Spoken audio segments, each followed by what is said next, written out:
Hello friends मु किसी प्रश्न नहीं क्या आज वीडियो रे प्रथम प्रश्नटी है ओडिशा केबे एक स्वतंत्र प्रदेश रे परिणत हैला।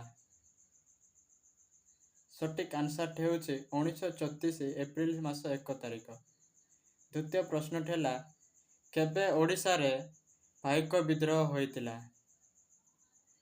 सटीक आंसर टी होछि 1817। तृतीय नंबर प्रश्न है कहा को ओडिशार गौड़जातर गांधी कहा जाए। सटीक आंसर टी होछि सारंगधर दास।